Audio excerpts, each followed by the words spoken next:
আসসালামু আলাইকুম তানজিনা আপু, কি অবস্থা? ভালো আছেন? ওয়ালাইকুম আসসালাম। জি ভাইয়া, ভালো আছি।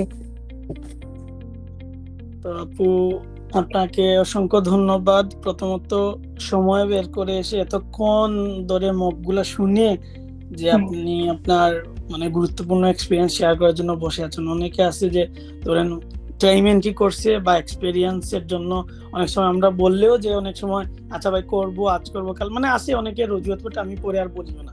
আমি জাস্ট আপনারা বলছি ভাই ওকে আমি শেয়ার করবো। হ্যাঁ ঠিক আছে, প্রবলেম থাকতে পারে, বাট এগুলাই ভালো লাগে আপু, এইগুলাই যে মনে হয় যে যখন আমরা আপনার নিডেড ছিল, আমরা যখন আপনাকে হেল্প করেছিলাম, এখন আপনি আপনি ধরেন আগে ছিলেন আল্লাহর কাছে শুকরিয়া, এজ এ লিসেনার ছিলেন, আজকে এজ এ স্পিকার হিসেবে মানুষকে মোটিভেশন করবেন। হ্যাঁ, তখন আপনি আপনার এক্সপিরিয়েন্স দিয়ে আপনি আরো 10 জনকে এখানে প্রায় অলমোস্ট 100 পিপল আপনার এক্সপিরিয়েন্স শুনবেন। তারপর আমরা যখন আপলোড দিব পেজে, আরো প্রায় রিচ হবে, অনেক মানুষ শুনবে, যাতে মানুষের উপকার হয়। সো এইটাই হচ্ছে অনেক অপরচুনিটি, আর এই সকল অপরচুনিটি মানে সবকিছুই হচ্ছে আল্লাহর হুকুমে। উনার হুকুম ছিল বলেই আপনি নভেম্বরের 5 তারিখ ভিসা পাইছেন। আপনি অনেক টেনশন ছিলেন আপনি সেলফ ফান্ডে ভিসা পাবেন কিনা। তো আপু, প্রথমত আমরা আল্লাহর কাছে হাজারো কোটি শুকরিয়া জানাই, 3 বার আলহামদুলিল্লাহ বলি। আপনিও বলেন আলহামদুলিল্লাহ, হ্যাঁ হ্যাঁ, আলহামদুলিল্লাহ, আলহামদুলিল্লাহ আলহামদুলিল্লাহ আলহামদুলিল্লাহ। তো প্রথমত আপনাকে ড্রিমএসে কমিউনিটির পক্ষ থেকে কংগ্রাচুলেশন, কংগ্রাচুলেশন, কংগ্রাচুলেশন আপনার সাকসেসের জন্য। থ্যাংক ইউ দেন ভাইয়া। আপনার আপনি যে ধরেন আপনার সাকসেস নিয়ে আসছেন, আজকে আপনার সাকসেস স্টোরি আমরা শুনবো এখনই। তো আপু, আপনি আপনার সাকসেস স্টোরি আমি এখন আপনার কাছেই চলে যাব, আপনি স্টার্ট করতে পারেন। আপনি 5 তারিখে আপনার ইন্টারভিউ ছিল, আপনার ইন্টারভিউ হুম। ডেট মেবি ক্যান্সেল হয়েছিল আপু, রাইট? না ভাইয়া, ক্যান্সেল হয় নাই, 5 তারিখেই ও, ছিল ও, ইন্টারভিউ। ঠিক আছে। আসলে ওকে, আমি ওকে, ছিলাম সেপ্টেম্বর ইনটেকে। হ্যাঁ, আমি আপনাদের কোচিং এ ভর্তি হই হচ্ছে সেপ্টেম্বর ইনটেকের জন্য। ওকে, ঠিক আছে। কিন্তু আমি ওই যে আন্দোলনের জন্য আর ডেটটা পাই না। হ্যাঁ, আচ্ছা, বুঝতে সেপ্টেম্বর পারছি। ইনটেকে আমি আর ডেটটা ধরতে পারি নাই, কিন্তু আমি ড্রিম ইউএস এর সাথে কিন্তু ছিলাম অনেক আগে থেকে, জুলাই মাস থেকে। জি, জি, আমার হ্যাঁ সাথে আপনার প্রথম দিন কথা হয়েছিল, আপনার আনসার মেকিং ছিল না। হ্যাঁ হ্যাঁ হ্যাঁ ভাই, আমার- আপনার সাথে আমার প্রথম কথা হয় এন্ড হচ্ছে আপনি আমাকে, আমি আসলে কোনো কিছু জানতামই না যে কিভাবে অ্যান্সার মেক করবো বা কিভাবে কি অ্যান্সার করব। তো জি, জি, প্রথম বুঝতে হচ্ছে পারছি। ভাইয়ের সাথে আমার যখন আপনার সাথে আমার কথা হয়, তো তখন জি, আমার সেপ্টেম্বর থেকে আমি ভাবছি যে আমি নিউ হ্যাভেন নিয়ে আর কি এম্বাসিটা ফেস করব। তো তখন আপনি আমাকে ওইভাবে আর কি একটা অ্যান্সার মেক করে দেন, একটা গাইডলাইন দেন। তো আচ্ছা, তারপরে যাক আপু, আচ্ছা, আসতেছি আমি আপনার কাছে। তো প্রথমত আপু, আপনি আপনার এক্সপিরিয়েন্স 5 তারিখে কিভাবে ধরেন সকল প্রসিডিউর শেষ করে আপনি ওইখান থেকে কি কি প্রশ্ন উত্তর দিয়ে আসলেন, বা কেমনে কিভাবে আপনার ভিসাটা আর কি আপনি নিয়ে আসলেন। সবচেয়ে আপনি উজ্জ্বল উদাহরণ হবেন। মানুষ সেলফ ফান্ডে ভিসা ভয় পায় যে সে ভিসা পাবে কিনা, বাট আপনি সেলফ ফান্ডে ভিসা পাইছেন, আপনার একটা স্কলারশিপ ছিল না, তো হ্যাঁ, মাস্টার্স। আমার কোনো তো স্কলারশিপ ছিল এটা না। নিয়ে আপনিও অডিট ছিলেন, বাট আপনি দিন শেষে আলটিমেটাম ব্লু লিফলেট নিয়ে আপনি আসছেন। তো আপু, আপনি আপনার জার্নিটা কিভাবে কি হলো ওই দিন, প্লাস ড্রিম এসে আপনার এই সাকসেসের পিছনে কতটুকু অবদান রাখতে পেরেছে, বা ড্রিম এসে আপনার সাকসেসের পিছনে আদৌ ছিল কিনা, বা কেমনে কি আপনি আপনার নিজ থেকে বলবেন। এখন আপনার টার্ন আপু, আপনি আপনার ইন্টারভিউ দিন থেকে বা আগের প্রসিডিউর থেকে বলতে পারেন, ঠিক আছে? হ্যাঁ হ্যাঁ, আচ্ছা ঠিক আছে ভাইয়া। আমি হচ্ছে টেক্সাস A&M ইউনিভার্সিটিতে অ্যাপ্লাই করি। তো আমার 5 তারিখে ইন্টারভিউটা ছিল, 9টার দিকে আমি অ্যাম্বাসিতে পৌঁছাই। তো ওইখানে লাইন ছিল আর কি। আহ, তো ইন্টারভিউয়ের সময় আমি ইন্টারভিউ টাইম ওভার হওয়ার পরে আমি ভিতরে যাই। প্রসিডিউর সব কমপ্লিট করার পর আমি যখন ভিতরে যাই, তো আমার 10 নম্বর কাউন্টারে আমার হচ্ছে প্রথম ইন্টারভিউর জন্য আমাকে বলে যে এখানে আমি যেন ইয়া করি। তো 10 নম্বর কাউন্টারে ভিসা অফিসারটা ক্লোজ করে দেয়, কেন যেন আমার সামনে যে ছিল একজনের ইন্টারভিউটা নিয়ে, উনি আর কি আর নিবে না ইন্টারভিউ, তখন ক্লোজ করে দেয়। তো আমার ইন্টারভিউটা হয় 7 নম্বর কাউন্টারে। তো প্রথমে আমার সামনে একজন ভিসা রিজেক্ট হয়, তো এটা দেখে আমি আসলে অনেক ভয় পেয়ে যাই যে আমারও মানে ভিসাটা রিজেক্ট হয় যেহেতু একটু নার্ভাস লাগে। কিন্তু আমার সামনে আরেকজন ছিল, একজন রিজেক্ট হয়, তার তার পিছনে একজন, তার পিছনে আমি ছিলাম। তো আমার সামনে যিনি ছিল তার ভিসাটা একসেপ্ট অ্যাপ্রুভড করে। তারপরে আমি ছিলাম, আর ভিসা অফিসার আমাকে জিজ্ঞেস করে যে প্রথমে আমি ওনাকে সুন্দর করে hello officer how are you দিয়ে প্রশ্ন করি, মানে ইয়া করি, গ্রেটিংসটা দেই। তারপর উনি আমাকে জিজ্ঞেস করে why you choose Texas A&M university. তো এটার অ্যান্সারটাও আমি দেই ঠিকঠাক করে, আর আমি সবসময় একটু হাসি খুশি ছিলাম আর কি। তারপর উনি আমাকে জিজ্ঞেস করে হোয়াটস ইউর ফিউচার গোল।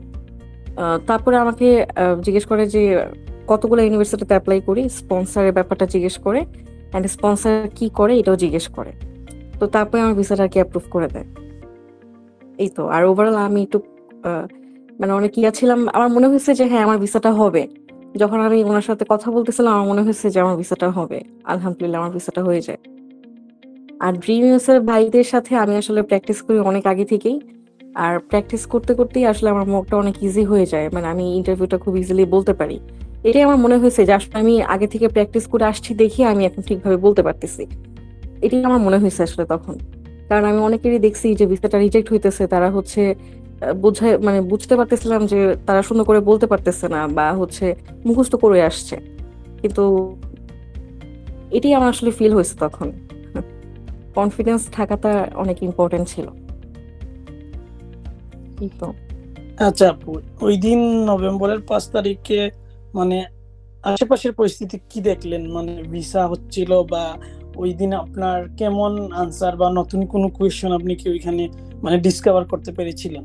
না, নতুন কোনো কোশ্চেন না, যেগুলো আর কি মোটামুটি আপনারা ধরেন এগুলোর মধ্যেই ছিল, যেগুলো আপনারা ধরে আসছেন এতদিন। কিন্তু ভিসা 5 তারিখে যে অনেক ভিসা হয়েছে এরকম না। মোটামুটি ভালোই কিন্তু রিজেক্টও হয়েছে। হ্যাঁ, রিজেক্টও অনেক ছিল, রিজেকশন আমি অনেক দেখছি। সব যে ভিসা হয়ে গেছে এমন না, 5 তারিখে ভালোই রিজেকশন ছিল।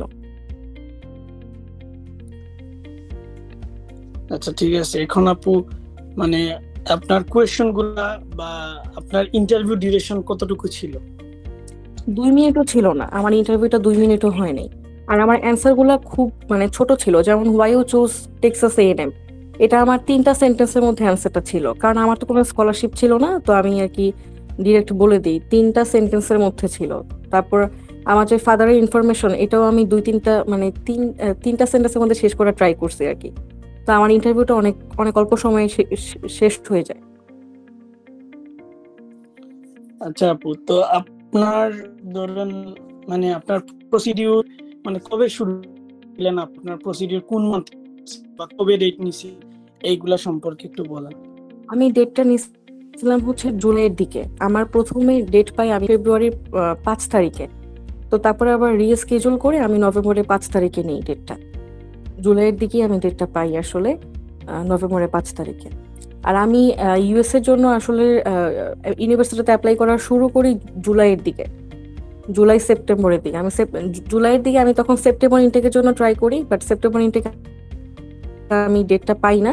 তারপর আমি সেপ্টেম্বর মাসে আমি টেক্সাস A&M অ্যাপ্লাই করি, এন্ড আমি এটা অফার পেয়ে যাই 1 সপ্তাহের মধ্যেই।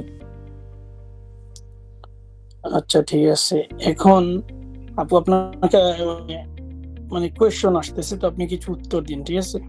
হ্যাঁ হ্যাঁ ভাইয়া। তো আপনার ড্রেস কোড কি ছিল আপু, একটু বলবেন যদি। আমার সালোয়ার কামিজ পরে যাই, সিম্পল ভাবেই যাই আর কি। আচ্ছা, তো আপনার DS-160 কবে সাবমিট করছিলেন? আচ্ছা, DS-160টা আমি সাবমিট করি হচ্ছে আমার ইন্টারভিউ 6 দিন আগে, কিন্তু আমার DS-160টা আসলে আপডেট হয়নি। হ্যাঁ, আমি যখন ওই যে ফিঙ্গারপ্রিন্ট দিতে যাব, আমাকে 1 নাম্বার কাউন্টারে আমি যখন যাই, তখন আমাকে একটা মানে উনি ভিসা অফিসার কিনা আমি জানি না, উনি বলছে যে আমার DS-160টা আপডেট হয়নি। কারণ আমার লাস্টের DS-160 ছিল হচ্ছে ইউনিভার্সিটি অফ নিউ হ্যাভেন নিয়ে। তো তারপরে উনি আমার DS-160টা কি আপডেট করে দেয়। তারপরে আমি ফিঙ্গারপ্রিন্ট দিয়ে ইন্টারভিউটা দিই। কিন্তু DS-160টা মনে হয় 10 দিন বা 7 দিন আগেই আপডেটটা হয়ে গেলে ভালো আর কি, করে ফেলাটা উচিত। জি জি, বুঝতে পারছি। তো আপু আপনি যে ফোকাস, আপনি যে সেলফ ফান্ডে ভিসা পেলেন, আপনার ফোকাস মানে আপনার চিন্তা ভাবনা কোন দিকে ছিল যে আমি এই টাইপ আনসার দিলে ভিসা অফিসারকে আমার আনসারে আমি মানে অ্যাট্রাক্ট করতে পারবো? আপনার কোন দিকগুলো আপনার মানে কি পয়েন্ট ছিল? মানে আমরা তো আপনাকে গাইডলাইন দিয়েছি, তো হুম হয়তো বা আমাদের গাইডলাইন থেকে আপনি আইডিয়া পাইছেন। আমার মনে আছে আপনি তো প্রথম দিন কিচ্ছু জানতেন না, ঠিক আছে? হুম। তো মানে কি টাইপের গাইডলাইন গুলা, যেমন আমরা যে টাইপের গাইডলাইন গুলা দিচ্ছিলাম, আপনি কিভাবে এগুলা কাজে লাগিয়েছিলেন? আচ্ছা, আপনারা আমাকে বলছেন যে স্পন্সরটা সুন্দর করে গুছিয়ে বলতে, এন্ড আমার মনে হয়েছে যে আমার স্পন্সরটা স্ট্রং ছিল, মানে আমি খুব স্ট্রংলি ওনাকে প্রেজেন্ট করতে পারি। এই জন্যই হচ্ছে আমার মানে মনে হয়েছে যে এটা একটা কি পয়েন্ট, যে আমি সুন্দর।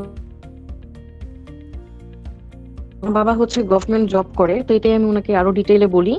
আহ, তো এটা আসলে আপনি আমাকে বলছিলেন, আর প্রফেসর ভাইও আমাকে একটু গাইডলাইন দিছিল, এটাতে বলে দিছিল, মিথিলা আপু আমাকে আর কি বলে দিছিল। তো এই জন্য আর কি এটাই এভাবেই আর কি হয়েছে, মানে স্পন্সরটা একদম ক্লিয়ার ছিল ওনার কাছে। আমার স্পন্সরটা একদম ক্লিয়ার, যেহেতু আমার কোনো স্কলারশিপ ছিল না, তো আমি স্পন্সরটাকে সুন্দর করে মানে ফোকাস করি আসলে। আপনার কি কোনো ট্রাভেল হিস্ট্রি ছিল? না না, কোনো ট্রাভেল হিস্ট্রি ছিল না। আচ্ছা, আপনার আইএলটিএস স্কোর কত ছিল? আমার আসলে আইএলটিএস এর কোনো স্কোর ছিল না, আমি দেই হচ্ছে পিটি। পিটিতে আমার 60 ছিল। আচ্ছা, আপুর পিটিএতে 60 ছিল। তো আপনার কি ওইখানে অ্যাপ্লাই প্রসিডিউরে কোনো ট্রান্সক্রিপ্ট ইভালুয়েশন লেগেছিল? না না না। আচ্ছা, তো আপনাদের যদি কারো কোনো কোয়েশ্চন কুইজ, আমরা কোয়েশ্চন নিব না, থাকে যদি আপনারা আমাদেরকে রিচ করবেন, আমরা ওইখান থেকে নেওয়ার চেষ্টা করব। আর কথা হচ্ছে আপু, এখন আপনি তো ড্রিম মেশিন নিয়ে বলছেন, এখন আপনি আপনার মতাদর্শ থেকে ফ্রি সেশন গুলাতে বা আমাদের কাছে কাউন্সিলিং নিছিলেন, তো কেমন ছিল এইগুলা? আমাদের সাথে আপনার জার্নিটা মোটামুটি লং জার্নি ছিল, আপনি আপনার অভিব্যক্তি থেকে 2 লাইনে বলবেন। হ্যাঁ ভাইয়া, আমি তো অনেক আগে থেকে আপনাদের সাথে ছিলাম। তো আমার মনে হয়েছে যে আসলে ড্রিমস এর ভাইয়ারা প্রত্যেকে, আপুরা বা ভাইয়ারা প্রত্যেকে আসলে অনেক টাইম দিয়ে আমাকে আমার অ্যান্সারটাও শুনছে ওনারা, অ্যান্ড আমাকে ওনারা ভালো একটা ফিডব্যাক দিছে। অ্যান্ড আমার মনে আছে যে আমার ইন্টারভিউ কিছুদিন আগেও আমি আসলে মানে ভাইয়াদের অ্যান্সার ঠিক মতো অ্যান্সারও করতে পারি নাই, মানে জাস্ট চুপ হয়ে গেছিলাম। তো তারপরে আর কি আস্তে আস্তে মানে ভাইয়াদের হেল্প নিয়েই আমি আলাদা আলাদা করে মক দিয়ে দিয়ে নিজেকে ইমপ্রুভ করি। আর আমার মনে হয়েছে যে এটাই আমার আসলে আলটিমেটলি কাজে লাগছে। যাক, দিন শেষে আলহামদুলিল্লাহ আপু, আপনার সাকসেস হিস্ট্রি আমরা আজকে শুনতে পেলাম। আপনি বললেন এটাই, মানে দিন শেষে মানে যখন কেউ আপু মানে ব্লু লিফলেট আমাদের ইনবক্সে এসে পাঠায়, মানে জিনিসটাই এত ভাল লাগে যে না, মানে একজন তার তার স্বপ্নটা পূরণ হয়েছে। তো এই একটা ব্লু লিফলেট যে আরো 10 জনের ইন্সপিরেশন হয়, সেই জিনিসটাই হচ্ছে মূল মন্ত্র। যেমন আপনার যখন আপনি ভিসা পাইছেন, আমরা আমাদের পেজে পোস্ট করছি বা আমরা জানাইছি সবাইকে, তখন মানে সবার অটোমেটিকলি কনফিডেন্স বুস্ট আপ হয়ে গেছে না, আলটিমেট টুডে এন্ড টুমোরো আমরাও এসে তাদের কাছে ব্লু রিফ্লেক্ট শেয়ার করব। তো আপকামিং মানে যেভাবে আছে এভাবেই, মানে আপনারও আপু লাকি, আপনি ধরেন আপনিও তো মক দিতেন আমাদের কাছে, কিন্তু আজকে তো আপনি এজ এ স্পিকার হিসেবে সবাইকে বলতেছেন কিভাবে সেলফ ফান্ডের বিষয় হয়, আপনি কোনগুলা ফোকাস করছিলেন, আপনি কিভাবে উত্তর দিচ্ছেন। তো এটাই অনেক বড় পাওয়া। তো আপনারা আপুর কাছ থেকে এই শিক্ষণীয় জিনিসটা নেবেন, যাতে উনি যেভাবে উনাকে গড়ে তুলেছেন, আপনারাও যাতে ওই রকম নিজের প্রোফাইলটাকে সুন্দর করে গুছিয়ে, উনি কিন্তু ওনার জার্নিটা বেশি লং জার্নি ছিল না, উনি জুলাইতে অ্যাপ্লাই করছেন, জুলাই আগস্ট সেপ্টেম্বর অক্টোবর নভেম্বরে উনি ভিসা পেয়ে গেছেন। উনি ইনশাল্লাহ বা চাইলে টার্গেট করে ফেলবেন। তো হচ্ছে দিন শেষে মানে আপনারা সবসময় নিজের প্রোফাইল সম্পর্কে মানে ধারণা রাখবেন, কিভাবে কি আনসার দিচ্ছেন ডিসকাস করবেন যে জানে তার সাথে, বা আমরা তো আছি আপনাদের সাথে, অলওয়েজ অলওয়েজ ড্রিমেস আপনাদের সাথে আছে। সো এইগুলা মানে সব সাকসেস তখন আসে যখন একটা মানুষ লেগে থাকে, তার স্বপ্নের পিছনে দৌড়াতে থাকে। সো আপনারা যদি আপনাদের মানে স্বপ্নের পিছনে না দৌড়ান, তাহলে আমরা আপনাদেরকে জোর করে দৌড়াতে পারবো না। আমরা চেষ্টা করতে পারি, হ্যাঁ, আপনাদের ইনস্ট্রাকশন যে কিভাবে ফলো আপ করলে আপনারা যেমন মানে আপনাদের স্বপ্ন পূরণ হতে। দিন শেষে আলটিমেটাম গোল হচ্ছে রিজিক দেনেওয়ালার মালিক আল্লাহ। তো রিজিক কার কখন কোন জায়গায় ব্যবস্থা হয় কেউই জানে না, আমরা নিজেও জানি না। মানে রাতের খাবার এখন আমরা খাই নাই অনেকে, বা কেউ খেয়ে ফেলছি, আমরা যে জায়গায় আছি ওইখানে যে খাবো তারও কোনো গ্যারান্টি নেই। তো আলটিমেটাম গোল কি, মানে নিয়ত সই রাখতে হবে, নিজের মেন্টালিটি সেট আপ করতে হবে। হ্যাঁ, মানুষের এই লং জার্নিতে অনেক সময়ও লেগে যায়, লাইক আপনার মানে কারো ধরেন 2 মাস হয়ে যায়, আবার কারো 5 মাস লাগে, আবার কারো 1 বছর লাগে, কারোর একবারেও না। এমনও আছে মানুষ 7 অ্যাটেম্পটে ভিসা পাইছে, আমাদের পরিচিত অনেকেই আছে, আমরা চিনি ওনাদের। তো তারাও তো ইউএসএ আছেন।